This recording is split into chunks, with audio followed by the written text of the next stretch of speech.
নমস্কার বন্ধুরা, গোপাল ভাঁড়ের হাসি আর বুদ্ধির নতুন গল্পে আপনাদের সবাইকে স্বাগত। গল্পের নাম খটাঙ্গ পুরাণ প্রসঙ্গ। আগেকার নবাবদের মাথার মধ্যে মাঝে মাঝে নানা খেয়াল জেগে উঠত। নবাবী খেয়াল বলে কথা। একবার মুর্শিদাবাদের নবাবের খেয়াল হলো মাটির নিচে কি আছে তা জ্যোতিষ গণনার মাধ্যমে বের করতে হবে। যেমনই ভাবা তেমনই কাজ।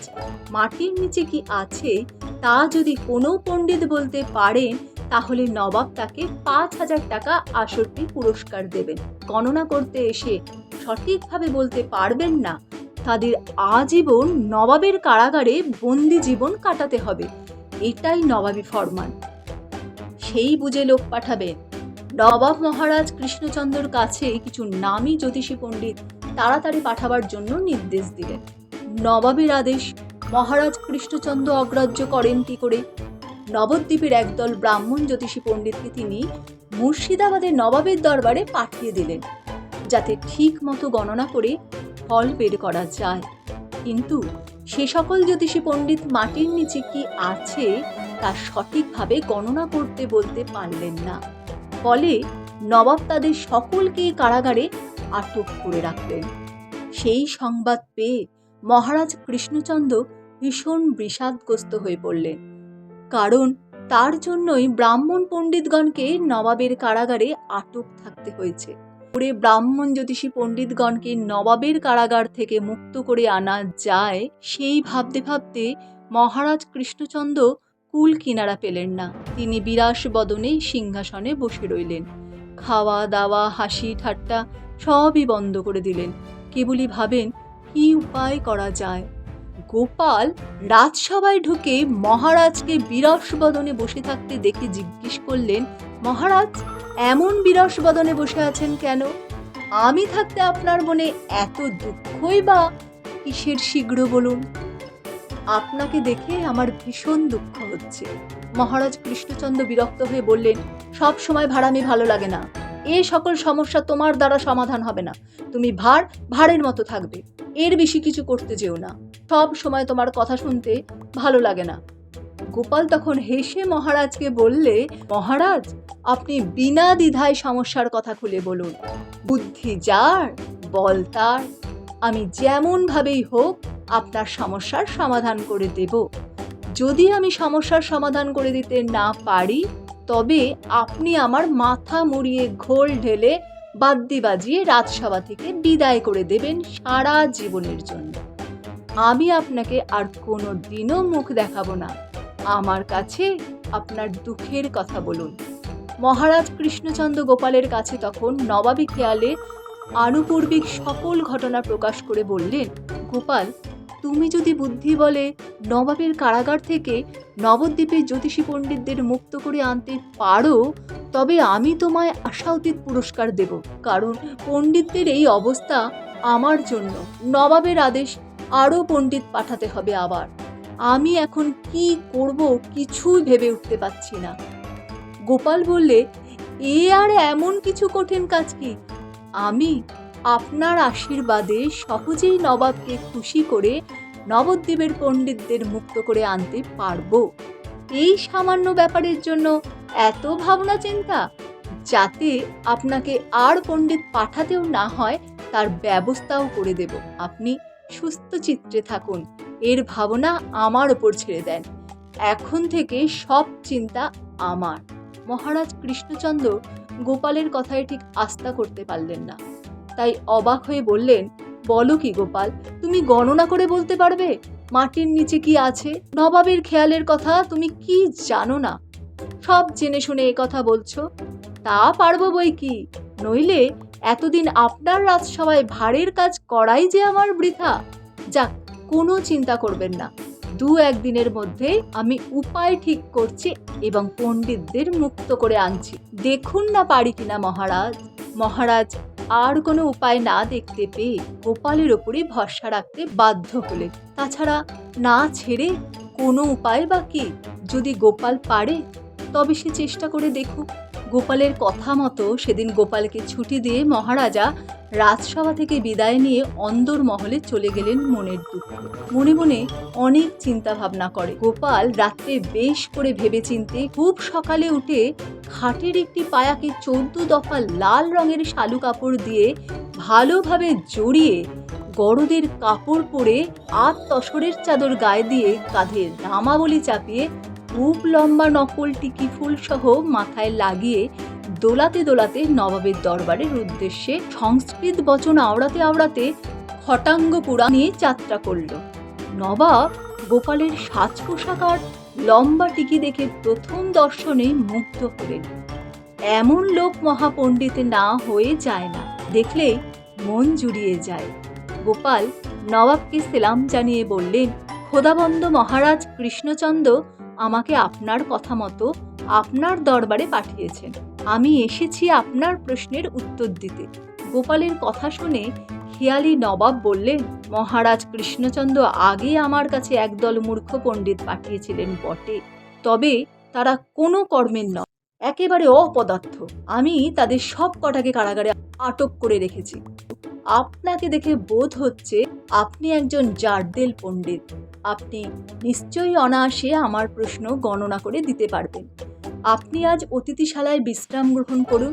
আগামীকাল দরবারে এসে গণনা করে আমার জিজ্ঞাসার উত্তর দেবেন সঠিকভাবে। যেটা আমি জিজ্ঞাসা করব, না বলতে পারলে কারাগারে বন্দি। গোপাল সেদিনের মতো বিশ্রাম করতে গেল অতিথিশালায়। পরদিন নবাব দরবারে হাজির হয়ে গোপাল নির্দিষ্ট আসনে বসে সেই 14 পর্দায় জড়ানো খট্টাঙ্গ পুরাণের কয়েক পর্দা সরিয়ে বললে, খোদাবন্দ, উপস্থিত এই খটাঙ্গ পুরাণখানা অষ্টবিংশ শতী পুরাণের মধ্যে সর্বশ্রেষ্ঠ পুরাণ। এতে লেখা আছে, সর্বশাস্ত্রস্থারানা ইদম খটাঙ্গ পুরাণম হিন্দু পণ্ডিত্য ন কদাপি সক্ষম ভূতল গণনম গোপালস্যং নিবেদনং। গোপালের মুখে মধুর কণ্ঠে সংস্কৃত শোক শুনে নবাব জিজ্ঞেস করলেন, পণ্ডিত মশাই, আপনার এই শ্লোকের অর্থ কি? ভালো করে আমাকে বুঝিয়ে বলুন, আমি কিছুই বুঝতে পারছি না। গোপাল তখন ভাব গম্ভীর কণ্ঠে বলল, সকল শাস্ত্রের সার এই খটাঙ্গ পুরাণ। হিন্দু পণ্ডিতগণের পক্ষে ভূমির নিম্নের কোনো কিছু গণনা করা সম্ভব নয়।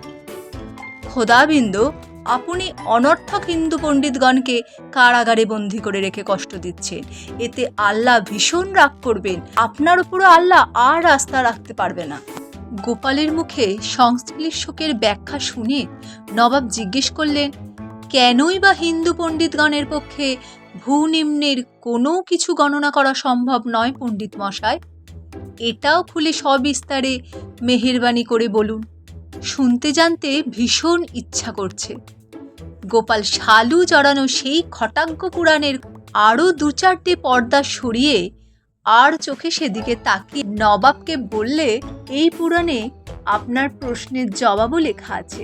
খোদাবন্দ, এতে লিখেছে, যদা হিন্দু পণ্ডিতা মরিষ্যন্দি তদা তেষং চিতং প্রজ্বলন্তি তে তথা ঊর্ধ্বলোকং গমিষ্যন্তি।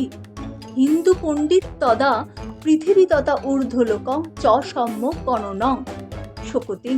মুসলমান নবাব সংস্কৃত শ্লোকের অর্থ বোঝেন না, তাই তিনি গোপালকে শ্লোকের যথার্থ অর্থ করতে পুনরায় অনুরোধ জানালেন। গোপাল মুচকি হেসে বললে, খোদাবন্ত, এই শ্লোকের অর্থ জলবৎ তরলং হিন্দু পণ্ডিতগণকে মৃত্যুর পরে চিতার আগুন দিয়ে জ্বালিয়ে দেওয়া হয়, সেই ধোঁয়া আকাশে উঠে যায়। অতএব হিন্দু পণ্ডিতগণ কেবলমাত্র পৃথিবীর এবং ঊর্ধ্বলোকের বিষয়ে যাবতীয় সূক্ষ্ম গণনা সক্ষমভাবে করতে পারেন, কিন্তু যেহেতু মরবার পর তাদের মাটির নিচে কবর দেওয়া হয় না, সেই হেতু তাদের পক্ষে মাটির নিচের কোনো কিছু গণনা করা সম্ভব নয়। অতএব আমার অনুরোধ, আপনি হিন্দু পণ্ডিতগণকে কারাগার থেকে মুক্তি করে দিন। নবাব বললে, পণ্ডিত মশাই, তাহলে ভূতলে কে গণনা করতে পারে বলুন তো? সেটা নিশ্চয়ই আপনার পুরাণে লেখা আছে। নবাবের কথা শুনে গোপাল তার খটাঙ্গ পুরাণের আরো 2টি পর্দা কাপড় সরিয়ে আর চোখে দেখার ভান করে বলল, দুরালি, সেই নির্দেশও খটাঙ্গ পুরাণে রয়েছে বই কি, লেখা আছে। ভালোভাবে মন দিয়ে শুনুন কি বলা আছে এই সর্বশাস্ত্র সার পুরাণ গ্রন্থে। যবনং বা শ্লেচ্ছং যদা মরিস্ত্রন্তি, যবনং বা শ্লেচ্ছং যদা মরিস্ত্রন্তি, কবরং তে তদা যাচ্ছন্তি, তদা সে সক্ষং ভূতল গণনম। হুজুর, যবন বা শ্লেচ্ছ পণ্ডিতগণকে মৃত্যুর পরে কবর দেওয়া হয়, অতএব তারাই কেবল ভূনিম্নের বিষয়ের গণনা করতে সমর্থ। এই কারণে এখনই যে যবন গণনা করতে পারে তাকে ধরে নিয়ে আসুন। আপনার নবাবী দিল যেমন বিরাট, আপনার প্রশ্নটিও তেমনই বিপুল ইঙ্গিতময়। এর যথার্থ উত্তর জানার জন্য মহারাজ কৃষ্ণচন্দ্র সহ তাবৎ পণ্ডিত সমাজ কৌতূহলী জানবেন। গোপালের যুক্তিপূর্ণ কথা শুনে নবাব খুশি হলেন, আর কাল বিলম্ব না করে হিন্দু পণ্ডিতগণকে কারাগার থেকে মুক্ত করে দিলেন এবং গোপালকে প্রচুর পুরস্কার দিয়ে তার জ্ঞান রাশির বারবার প্রশংসা করে বিদায় করলেন।